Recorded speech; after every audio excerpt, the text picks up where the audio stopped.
este pasaje hay una parte que parece un paréntesis, donde Pablo nos está hablando de la resurrección de nuestro Señor y después habla de la resurrección de toda la iglesia, de todos los hermanos. Y en esta parte se expresa en forma especial como parte de su ministerio, de lo que él es, y parece que se hiciera una respuesta a lo que encontramos en 1 Corintios 9:1, cuando se hacía unas preguntas donde decía: no soy libre, no soy apóstol, no he visto a Jesús nuestro Señor, no son ustedes el fruto de mi trabajo en el Señor. Y hablaba precisamente de ese testimonio, de lo que era la respuesta a estas preguntas. Era lo que mostraba, era la gente que se habían convertido a través del trabajo de él y cómo Dios respaldaba su ministerio y su trabajo. En un pasaje bien interesante, en Gálatas 1:15-24, vemos también cómo él explica de alguna otra manera o da respuesta a esta palabra, demostrando en parte su identidad. En Gálatas 1:15 dice: sin embargo, Dios me había apartado desde el vientre de mi madre y me llamó por su gracia. Y cuando él tuvo a bien revelarme a su Hijo para que yo le predicara entre los gentiles, no consulté con nadie. Tampoco subí a Jerusalén para ver lo que eran los apóstoles, ver a los que eran apóstoles antes que yo, sino que fui de inmediato a Arabia, de donde luego regresé a Damasco. Después de 3 años subí a Jerusalén para visitar a Pedro y me quedé con él 15 días. No vi a ningún otro de los apóstoles, solo vi a Jacobo, el hermano del Señor. Dios me es testigo que en esto que les escribo no miento.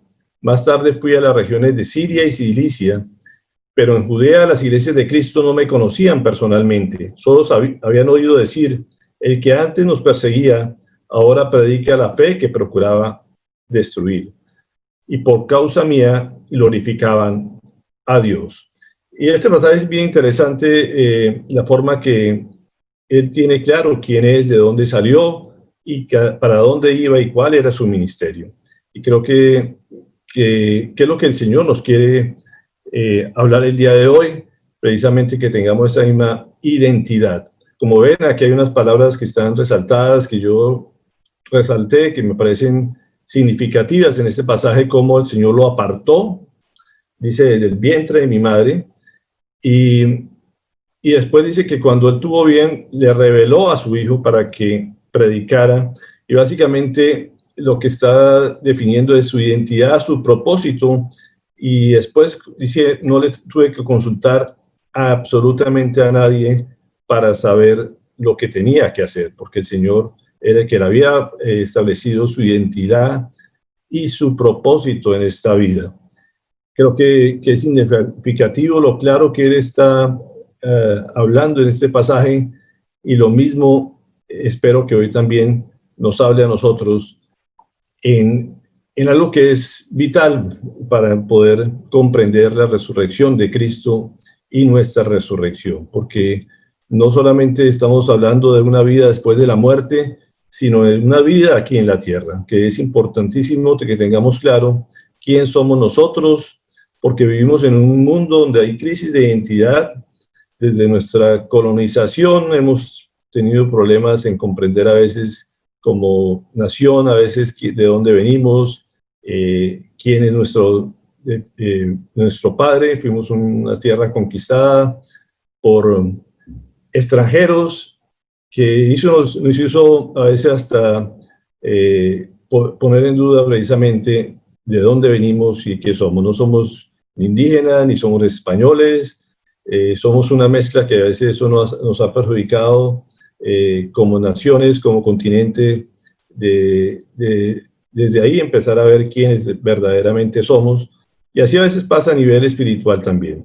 A veces hay crisis de identidad, y creo que es lo que el Señor hoy nos quiere hablar, precisamente, que tengamos claro quiénes somos en Cristo. creo que es uno de los objetivos principales de esta charla del día de hoy, y que dejemos esas crisis de identidad que tanto nos afectan y nos perjudican en nuestro andar diario. Hace 8 días que hablábamos, y creo que vale la pena recordar un poco cuando hablábamos de a quién se le apareció el Señor después de haber resucitado.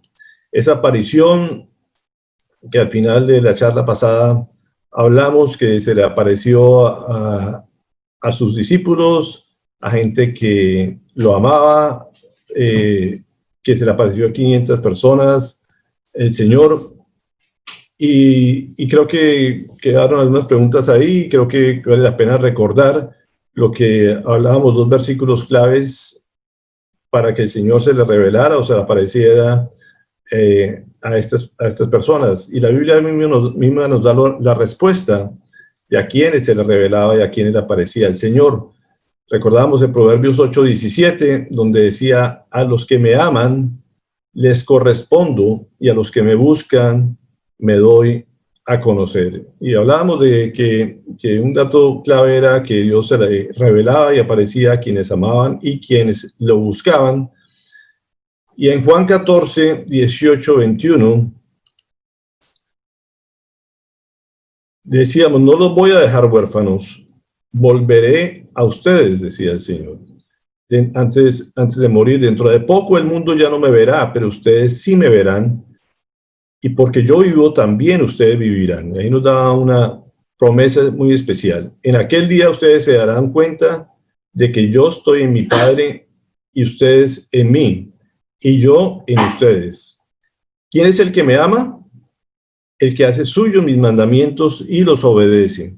Y al que me ama, mi Padre lo amará, y yo también lo amaré y me manifestaré a él.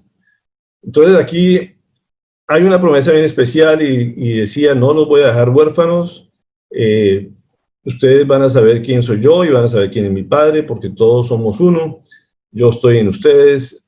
Y preguntaba: ¿quién es el que me ama? Y hablábamos de que el que lo ama es el que a quien se le revela, y él claramente nos dice: el que me ama es el que hace los mandamientos, los obedece, y por lo tanto mi Padre lo amará, yo también lo amaré y me manifestaré a él. Y esto nos hablaba a través del Espíritu Santo, de que precisamente nos da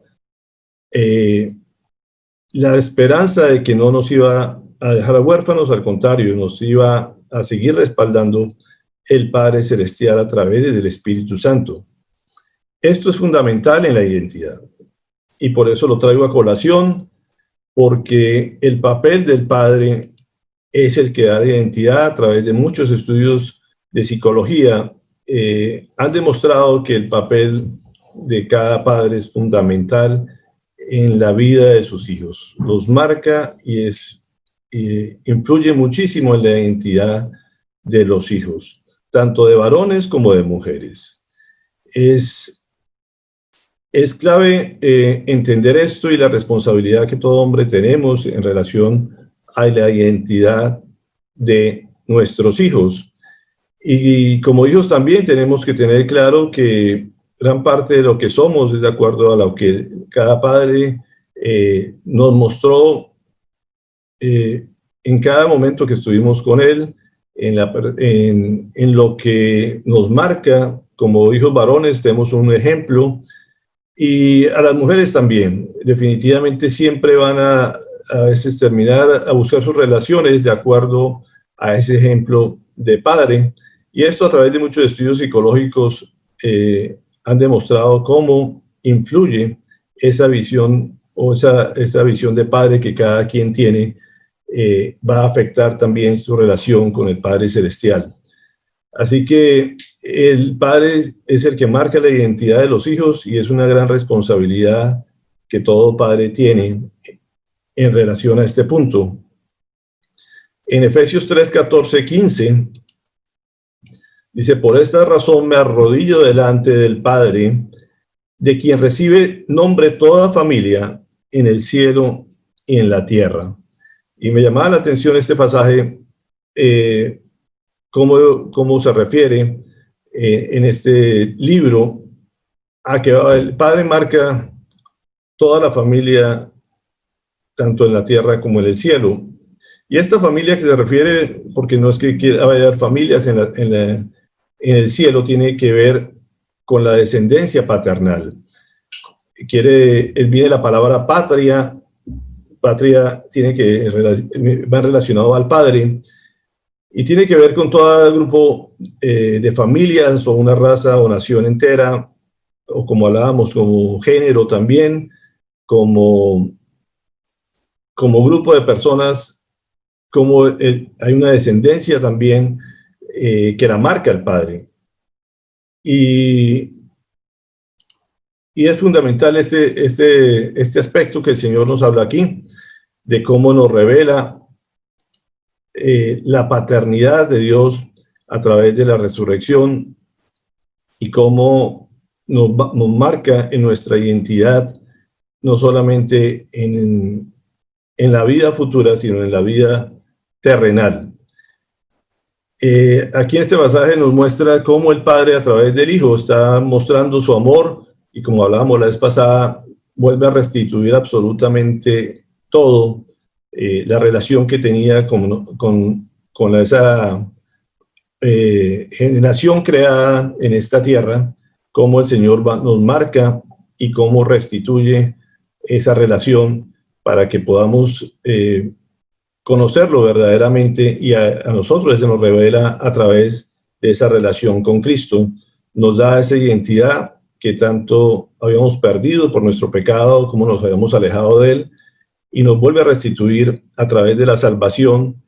Pero aquí vuelve y nos muestra y nos lleva a otro nivel de relación cuando nos podemos entender que Él resucitó para estar con nosotros por la eternidad, que así mismo vamos a resucitar y vamos a tener esa relación de padres e hijos. Pero es importante que tengamos presente lo que somos aquí en la tierra, y no esperar solamente esa relación ahí en el cielo, sino que podamos identificarnos como hijos de Él, y sobre todo va a marcar nuestro propósito y nos va a revelar nuestro propósito aquí en esta tierra. Esta identidad revelada a través de nuestro Padre nos va a dar lo que es la seguridad de nuestras vidas.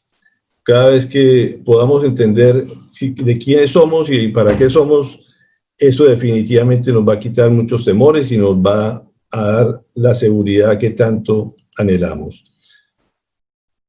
Romanos 8, 14, 15 dice: ustedes no recibieron un espíritu que de nuevo los esclavice al miedo, sino el espíritu que los adopta como hijos y les permite clamar Abba, Padre. El espíritu mismo les asegura a nuestro espíritu que somos hijos de Dios. Entonces, como ven, nosotros tenemos una esclavitud al miedo. ¿Por qué? Porque el Espíritu del Señor nos recuerda permanente que somos hijos de Dios, quién es nuestro Padre, y no somos huérfanos, que no tengamos a quién acudir. Tenemos un Padre que nos respalda, que nos apoya, que nos provee, que nos cubre todas nuestras necesidades. Y esto nos da la seguridad que tanto anhelamos en todos los aspectos de nuestra vida. En 1 Juan 4, 18 también nos dice: el amor perfecto echa fuera el temor, y el que teme espera el castigo, así que no ha sido perfeccionado el temor. Y es el amor, perdón. Y esto que nos recuerda que ese temor se va quitando con el tiempo, y ese amor se va perfeccionando día a día. Hay que ir madurando, hay que ir creciendo en ese amor, y a medida que crece esa relación de amor con nuestro Padre, va desapareciendo todo tipo de temor.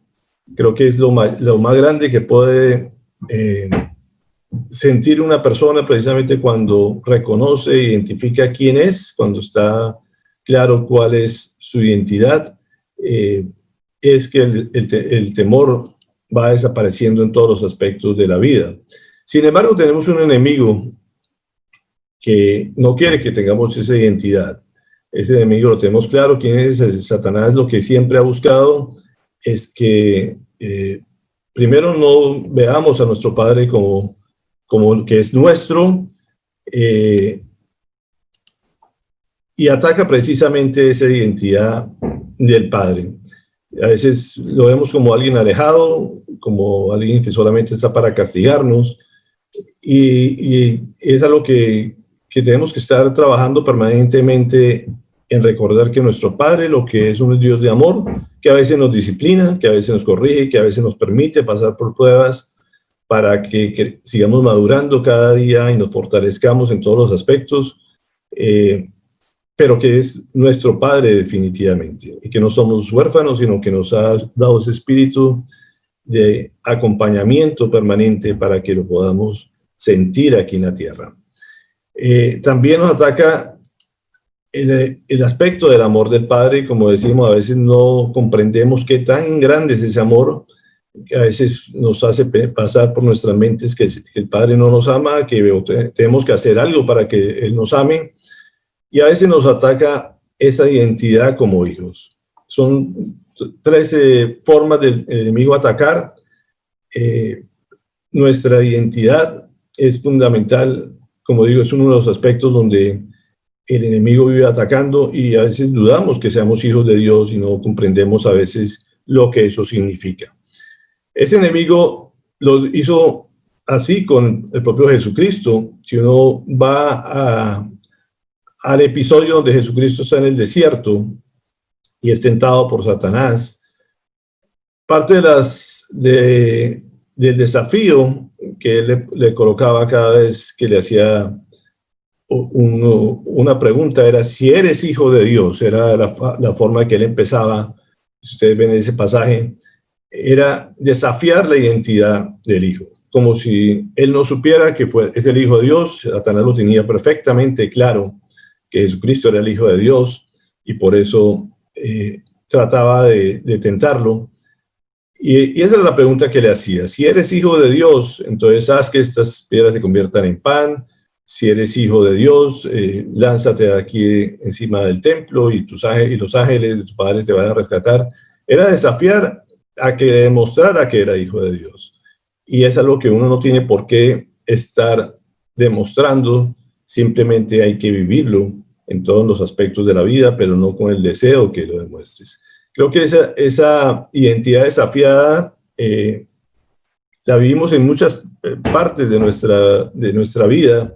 Desde chiquito le dicen: si eres hombre, no puedes llorar; si eres niña, no puedes hacer tal cosa. Son cosas que siempre nos ponen como un desafío a demostrar quiénes somos. Creo que nos la pasamos a veces, pasamos la vida tratando de demostrar quiénes somos, tratando de convencer a la gente o darle a la gente lo que la gente espera de nosotros. Y a veces, como digo, el mundo nos vive desafiando a demostrar que somos hombres, que somos mujeres, y definitivamente hay épocas donde son más difíciles. La adolescencia es una de esas épocas donde esa identidad se está formando, se está afirmando, y hay muchas dudas en muchos aspectos de la vida de quiénes somos o quién vamos a ser. Y esa formación de identidad definitivamente, como les decía, tiene un papel fundamental los padres naturales, pero en la parte espiritual también nuestros padres espirituales nos van marcando, y vamos creciendo y vamos madurando de acuerdo a nuestros ejemplos, a las personas que tenemos como creadores, como formadores, marcan esa identidad que cada uno de nosotros tenemos. La madurez como ejemplo biológico, creo que se va logrando a través de los años. No es algo que se dé de la noche a la mañana, es algo que se va creciendo. Uno tiene un pensamiento de niño, tiene temores de niño, pero pues uno no puede quedarse así toda la vida. Es algo que va desapareciendo los temores a medida de que va uno creciendo, y eso es lo correcto y lo normal. Igualmente, a nivel espiritual, hay épocas donde uno empieza el cristianismo creyendo a veces que tiene el privilegio de conocer al Señor y por eso el conocimiento fluye y uno cree que está aprendiendo y conociendo y se las sabe todas. Y a medida que crece se da cuenta que no es tan así, que hay cosas que definitivamente uno no logra entender, de que a veces no son cosas como uno las tenía pensadas desde un inicio, sino que simplemente va madurando también la relación con el Señor. No todas las veces que le va mal es porque Dios está enojado con nosotros, o cuando nos va bien porque el Señor está contento con nosotros. Son conceptos que se van afirmando, se van madurando a través de los años, y eso es lo que hace que seamos maduros, es que no estamos de un lado para otro, sino que sabemos quiénes somos y para dónde vamos y de dónde venimos. Y esto creo que es lo que nos muestra Pablo a través de todo este pasaje que nos está hablando de madurez, en un momento de madurez espiritual que él está mostrando ante esta iglesia de Corinto. Como decía, yo soy un abortivo en este pasaje, soy insignificante, de pronto soy merecedor de lo que he tenido que vivir, pero al final hace el mayor reconocimiento que demuestra lo que es la madurez en él. Como decía, sabía de dónde venía, él sabía que había sido el último, se puede decir, o se podía considerar de segunda, porque no había sido un apóstol de los que el Señor nombró en primera instancia, no fue de los que anduvieron con él, al contrario, él decía, yo soy inmerecedor porque antes perseguía a la iglesia, soy el menor de los apóstoles, porque como digo, soy de segunda, y como de segunda, sí, parecía algo sin formar todavía cuando el Señor me puso a trabajar, pero pone algo ahí especial: por la gracia de Dios soy lo que soy.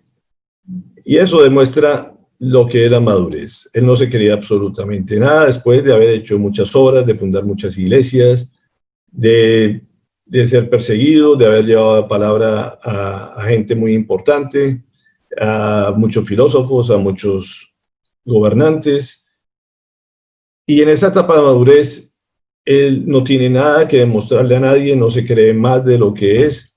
Eso es la verdadera humildad, reconocer que no tiene ínfulas de nada, que no es por sus propios méritos, al contrario, él es lo que es por la gracia de Dios. Y es lo que cada uno debemos reconocer en estos momentos, saber de dónde venimos, que no es por ningún mérito propio, sino que simplemente Dios lo quiso así. Dios nos escogió desde antes de nacer, como dice la palabra, se reveló a nosotros, se nos cruzó en el camino y nos ha puesto a hacer cosas que a veces nunca nos imaginamos, y nos ha llevado a lugares donde nunca nos imaginamos que pudiéramos estar, compartiendo su palabra, hablándole a personas con propiedad. Y esto definitivamente es el propósito de la gracia de Dios, y lo que debemos entender que es el propósito para nuestras vidas. A medida que crecemos, tenemos que tener claro quiénes somos para Dios, entender que somos sus hijos amados, que somos sus hijos escogidos, que nos adoptó como sus hijos, que no nos dejó a la deriva como hijos huérfanos, sino al contrario, siempre ha estado atento a nosotros, que siempre busca suplir nuestras necesidades, como les decía, que nos hace enfrentar diferentes pruebas para que crezcamos, para que nos fortalezcamos, y que cada cosa sirva para un propósito especial, que es servirle a Él, trabajar para Él en forma, con todas nuestras fuerzas, se puede decir, y que Él nos tiene una recompensa también, un premio por reconocer nuestro propósito y poner a servicio ese propósito. Esa gracia, como lo muestra Pablo, ha sido fructífera a través de la historia, porque todo lo que él sembró, pues hoy somos como parte de ese pueblo extranjero, se podría decir, que no éramos judíos de nacimiento.